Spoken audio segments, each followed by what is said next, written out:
নমস্কার, Binay Ghosh. Welcome to my educational channel. আজকে আমরা দেখতে পেলাম সকালের দিকে 9:15 থেকে মার্কেট 11টা পর্যন্ত একটা খুব ডাউন ট্রেন্ডে ছিল। এখান থেকে যে শুরু হয়েছিল এই ডাউন ট্রেন্ড, টানা ডাউন ট্রেন্ডে থাকলো। তারপর এখান থেকে 11টার পর আস্তে আস্তে এটি বাড়তে থাকলো। লাস্ট 12টা, 1টা, 2টো, 3টে, লাস্ট 4 ঘন্টার মতো একটা টানা বাড়িয়ে গেল। এর কারণ কি? এই যে বাড়লো, এই বাড়ার কারণ কি সেটা আমরা দেখে নেব। এই বাড়ার পেছনে কি কি কারণ আছে সেগুলি আমরা বুঝে নিতে চাচ্ছি। তো মেন কারণগুলি হচ্ছে যে কেন বাড়লো, তার একটা 4টি কারণ আমাদের কাছে এসেছে। সেই কারণগুলি নিয়ে আমি আপনাদের সামনে একটু আলোচনা করব। এখানে আমরা দেখতে পাচ্ছি মার্কেট কেন হঠাৎ ঘুরে দাঁড়ালো, তার রিভার্সাল কেন হলো। নতুন মার্কিন রাষ্ট্রদূত গড দিল্লিতে দায়িত্ব নেওয়ার পর কিছু গুরুত্বপূর্ণ কথা বলেছেন, যেটা শুনে বাজার দ্রুত একটা পজিটিভ রিয়্যাক্ট করেছে। অর্থাৎ এখন নতুন দিল্লিতে অ্যাকচুয়ালি মার্কিন নতুন রাষ্ট্রদূত এসেছেন আমেরিকা থেকে। তিনি যা যা বলছেন একটা পজিটিভ রিয়াকশান দেখা যাচ্ছে সেটা মার্কেটে। তিনি কি বলেছেন সেটা আমরা একটু দেখে নেব। ভারত ও আমেরিকার মধ্যে যে বাণিজ্যিক আলোচনা, ট্রেড টক্স, সেটা বন্ধ হয়ে যায়নি, সেটা এখনও চলছে এবং ইমিডিয়েটলি চালু হবে।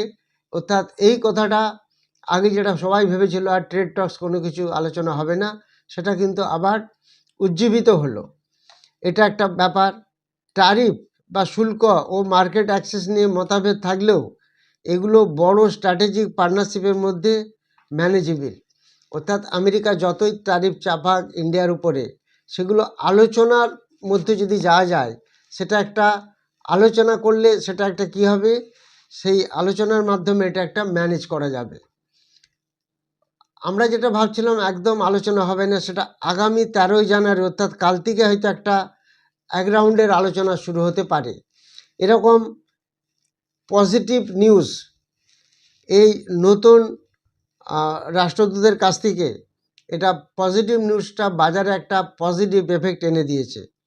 অর্থাৎ এর মানে হলো ট্রেড ওয়ার নয়, বরং আলোচনা চলবে, এটাই বাজারকে শান্ত করেছে। অর্থাৎ এই নিউজটার জন্য আজকে মার্কেট দ্রুত গতিতে এগিয়েছিল। তাহলে এটা হলো মার্কেট ঘুরে দাঁড়ানোর প্রথম কারণ। দ্বিতীয় কারণ হচ্ছে যেটা আমরা দেখতে পাচ্ছি, ট্রাম্প মোদির সম্পর্ক নিয়ে বার্তা। গড় আরও বলেছেন, মার্কিন রাষ্ট্রদূত গড়, মার্কিন প্রেসিডেন্ট ডোনাল্ড ট্রাম্প প্রধানমন্ত্রী নরেন্দ্র মোদীকে শুভেচ্ছা বার্তা পাঠিয়েছেন।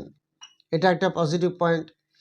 ট্রাম্প মোদির সম্পর্ক সত্যিকারের শক্ত, জেনুইন রিলেশনশিপ, এটা ট্রাম্প মোদিকে জানিয়েছেন।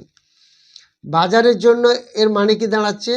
ভবিষ্যতে ভারত আমেরিকার সম্পর্ক খারাপ হওয়ার আশঙ্কা খুব কম। এটার জন্য অ্যাকচুয়ালি মার্কেট আরও বেশি পজিটিভের দিকে রওনা হলো।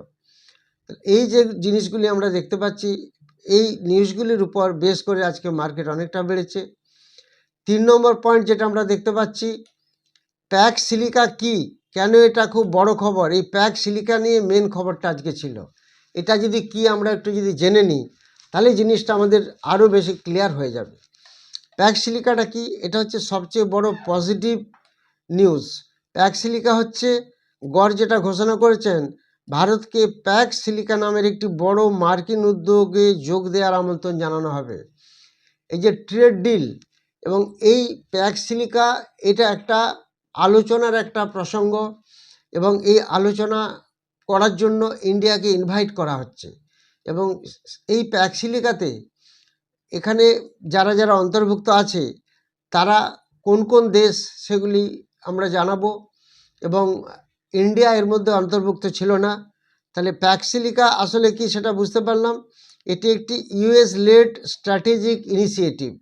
ইউএস লেড স্ট্র্যাটেজিক ইনিশিয়েটিভ, এর লক্ষ্যটা কি? এর লক্ষ্য হলো সিলিকন ও সেমিকন্ডাক্টর সাপ্লাই চেন নিরাপদ করা। সিলিকন ও সেমিকন্ডাক্টর সাপ্লাই চেন নিরাপদ করা, ক্রিটিক্যাল মিনারেলস, চিপস, এআই, এগুলি অ্যাডভান্স ম্যানুফ্যাকচারিং পজিশনে পৌঁছানো। এর সাথে সাথে চীনের উপর নির্ভরতা কমানো। অর্থাৎ চীনের উপর নির্ভরতা কমিয়ে ইন্ডিয়ার সঙ্গে একটা গাছছাড়া বেঁধে এই স্ট্র্যাটেজিক ইনিশিয়েটিভ নিয়ে প্যাক সিলিকাতে একটা বড় আলোচনা হতে চলেছে। আমরা দেখে নেব এই প্যাক সিলিকাতে কোন কোন দেশ অন্তর্ভুক্ত আছে। আমরা দেখতে পাচ্ছি ফার্স্ট যেটা অন্তর্ভুক্ত আছে 1 নম্বরে জাপান, 2 নম্বর সাউথ কোরিয়া, 3 নম্বর ইউকে, 4 নম্বর ইসরায়েল, 5 নম্বর অস্ট্রেলিয়া, 6 নম্বর সিঙ্গাপুর। ভারত যদি এখানে যোগ দেয় তাহলে ভারত আবার নেক্সট প্যাক সিলিকার একটি দেশ হিসাবে অংশগ্রহণ করে যাবে। তাহলে এখানে ভারত যোগ দিলে আমাদের এখানে কি কি আলোচনা হবে বা ভারত কিসের উপর ভালো ডিল হতে পারে সেটা কি দেখাচ্ছে। 1 নম্বর সেমিকন্ডাক্টর আমরা নিশ্চয়ই জানি ভারত ধীরে ধীরে প্রচুর রপ্তানি করতে শুরু করেছে এবং সেমিকন্ডাক্টরের উপর ভারত প্রচুর জোর দিচ্ছে। মেক ইন ইন্ডিয়া যেটা প্রজেক্ট চলছে। ইলেকট্রনিক্স ম্যানুফ্যাকচারিংয়ের উপরেও বেশ জোর দেওয়া হবে। সাপ্লাই চেন অ্যান্ড লজিস্টিক্স এগুলো উপরেও প্রচুর জোর দেওয়া হবে। তাহলে এই কোম্পানিগুলি অর্থাৎ এই সেক্টরগুলি একটা ভালো আগামী দিনে বাড়ার সম্ভাবনা থাকবে। অর্থাৎ এই সব সেক্টরে ভারতের গুরুত্ব আরও অনেক বেশি বেড়ে যাবে। এটা গেল 3 নম্বর পয়েন্ট। 4 নম্বর পয়েন্টে কি আসছে, মার্কিন সরকারের অফিসিয়াল বক্তব্য। ইউএস স্টেট ডিপার্টমেন্ট কি বলছে, প্যাক সিলিকা কারো বিরুদ্ধে নয়, এটা একটা পজিটিভ সাম পার্টনারশিপ। এটার উদ্দেশ্য কি, এটার উদ্দেশ্য হলো জোর করে নির্ভরশীলতা কমানো, এআই ও ফিউচার টেকনোলজির ভিত্তি সুরক্ষিত করা, এইগুলি হচ্ছে প্যাক সিলিকার অন্তর্গত। এবার আমরা সংক্ষেপে যদি বলি what is the moral of the স্টোরিটার মোরালিটি কি দাঁড়াচ্ছে মোরাল, সেটা যদি আমরা দেখে নিই সংক্ষেপে বললে, মার্কেট পয়েন্ট অফ ভিউ থেকে আজ বাজার মেন ঘোরার কারণ হচ্ছে ট্রেড টক্স ভেস্তে যাচ্ছে না, এটা আবার নতুন করে শুরু হচ্ছে। ট্রাম্প মোদির সম্পর্ক শক্ত করতে চাচ্ছে। ইন্ডিয়ার জন্য সেমিকন্ডাক্টর প্লাস এআই ভবিষ্যতে একটা বড় সুযোগ আনছে। লং টার্ম স্ট্র্যাটেজিক কনফিডেন্স ফিরে এসেছে। এতগুলি পয়েন্ট যোগ হয়ে আজকে ভারতের শেয়ার বাজার রিভার্সাল হলো। এই খবরগুলো মিলেই ইনভেস্টর সেন্টিমেন্ট হঠাৎ পজিটিভ হয়েছে, তাই বাজার রিভার্স করেছে। এই খবরগুলি আমি আপনাদের সঙ্গে শেয়ার করলাম। এরপরে আমি আপনাদেরকে যেগুলি দেখাবো, আপনারা যা যা কমেন্ট সেকশনে কমেন্ট দিয়েছেন সেগুলি আপনাদেরকে জানাবো। তার আগে আপনাদেরকে বলি, নিশ্চয়ই আপনারা জানেন 15 ফেব্রুয়ারি 3টি ব্যাচ শুরু হচ্ছে। একটি অফলাইন ব্যাচ সকাল 10টা থেকে 1:30 পর্যন্ত, আর একটি ক্রিপ্টোকারেন্সির ব্যাচ 15 ফেব্রুয়ারি দুপুরে 2টো থেকে 4টে, আরেকটি রাতে শুরু হবে অনলাইন ব্যাচ 8টা থেকে 10টা। এই ব্যাচগুলিতে যারা ইন্টারেস্টেড তারা হোয়াটসঅ্যাপে যোগাযোগ করবেন। এখানে শেখানো হচ্ছে candlesticks, chart, pattern, fundamental analysis, technical analysis. শুধু তাই নয়, এফআইআই কি স্টক সেল করছে, কোন সেক্টরে সেল করছে, সেগুলিও কিভাবে আমরা পাবো, কোথার থেকে পাবো, সেগুলি আমরা শিখিয়ে দিই। এর সঙ্গে সঙ্গে থাকবে স্টক সিলেকশন ফর্মুলা, যে স্টক সিলেকশন ফর্মুলা থেকে আমরা প্রত্যেক দিনের সুইং ট্রেড, ইন্টারডে ট্রেড এবং ফিউচার অপশানের স্টক পেয়ে যাব, যেগুলি ট্রেড করে আমরা একটা শর্ট টার্ম অ্যাচিভমেন্ট পেতে পারি। এরকম ধরনের কোর্স 15 ফেব্রুয়ারি থেকে শেখানো হচ্ছে। যারা ইন্টারেস্টেড তারা হোয়াটসঅ্যাপে যোগাযোগ করবেন। আজকে যারা কমেন্ট সেকশনে কমেন্ট দিয়েছেন, পারমিতা গুপ্ত পিরামাল ফার্মার সম্বন্ধে জানতে চেয়েছেন, 190 করে কেনা, ওয়েট করুন, লস বুক করবেন না। যদি 145-এর কাছে কোনোভাবে আসে তাহলে আবার একটু অ্যাভারেজ করবেন।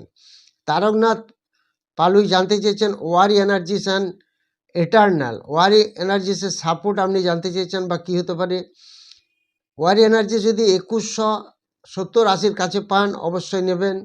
এটার্নাল যদি 260-এর কাছাকাছি পান তাহলে অবশ্যই নেবেন। সৌম্যদীপ ঘোষ জানতে চেয়েছেন গোকুল দাস এক্সপোর্ট এখন কেনা কি ঠিক হবে। এই জায়গায় কিছুটা কিনতে পারেন, 575-এর কাছাকাছি পেলে আরও ভালো হবে। সৌম্যজিৎ পুরকাজ জানতে চেয়েছেন রিলায়েন্স ইন্ডাস্ট্রিজ এখন কেনা কি ঠিক হবে। রিলায়েন্স ইন্ডাস্ট্রিজ এখন কিছুটা অ্যাকুমুলেট করা যেতে পারে। অরূপ কুমার প্রামাণিক জানতে চেয়েছেন বোরোসিল 636 করে কেনা, দাম এখন অনেকটা নিচে এসেছে, কি করব। যদি আপনি 470 টাকার কাছাকাছি পান, 65-70 এরকম জায়গায় কিছুটা নিয়ে নেবেন, একটা অ্যাভারেজ করে নেবেন। কার্তিক রানা জানতে চেয়েছেন ম্যাজাগান ডক সাপোর্ট কীরকম হবে। 2401 টাকার কাছে ম্যাজাগন্ডকের সাপোর্ট থাকবে। কল্যাণ মণ্ডল জানতে চাইছেন রিলায়েন্স পাওয়ার এই শেয়ারটি বাইং প্রাইস কত হলে ভালো হয়? রিলায়েন্স পাওয়ার বাইং প্রাইস 29 টাকার কাছাকাছি হলে ভালো হয়। বিমল দাস জানতে চেয়েছেন Zota health care support and resistance 1199 থাকবে সাপোর্ট, 1548 থাকবে রেজিস্ট্যান্স। সুমন মিত্র জানতে চেয়েছেন আদানি পাওয়ার কি এখন হোল্ড করব নাকি ছেড়ে দেবো? হোল্ড, আদানি পাওয়ার এখন হোল্ড করুন। উজ্জ্বল সরকার জানতে চেয়েছেন ম্যাক্স হেলথ কেয়ার 1160 নিয়ে ফেসে আসি, এটা হোল্ড করুন। যদি 980 থেকে 990-এর কাছাকাছি পান তাহলে একটু আরও কিনে নিতে পারেন। সঞ্জয় প্রামাণিক জানতে চান জেকে লক্ষ্মী সিমেন্ট কি লস বুক করলে ভালো হবে? আপনি তো বাইং প্রাইস কততে আছে বলেননি, কীরকম পার্সেন্টেজে লসে আছেন তাও বুঝতে পারছি না, সেই জন্য এটা বিশেষ কিছু বলা গেল না। আপনি আবার ডিটেলস দিয়ে জানাবেন। দীপঙ্কর সিং জানতে চান এমআরপিএল 153 করে কিনা এখন কি লস বুক করব? না, হোল্ড করুন, এমআরপিএল বেড়ে যাবে আগামী দিনে। আর যদি 130 টাকার কাছাকাছি পান আরও একটু বাড়িয়ে নিতে পারেন। যারা নেক্সট 15 ফেব্রুয়ারি ব্যাচে ক্লাস করতে চান সেখানে কি কি শেখানো হয় একটু আমি আগেই বলে দিলাম। Fundamental, technical, price action, chart pattern, swing trading, intraday, future option সমস্ত কিছু শেখানো হয়। এবং 15 ফেব্রুয়ারি আরেকটি ক্রিপ্টোকারেন্সির ব্যাচ চালু হবে এবং আরেকটি অনলাইন ব্যাচ আর একটি অফলাইন ব্যাচ চালু হবে। 3টে ব্যাচ চালু হবে। যারা ইন্টারেস্টেড হোয়াটসঅ্যাপে যোগাযোগ করবেন। যারা ভিডিওটি নতুন দেখছেন তারা অবশ্যই সাবস্ক্রাইব, লাইক ও শেয়ার করবেন। Thank you very much for watching my video.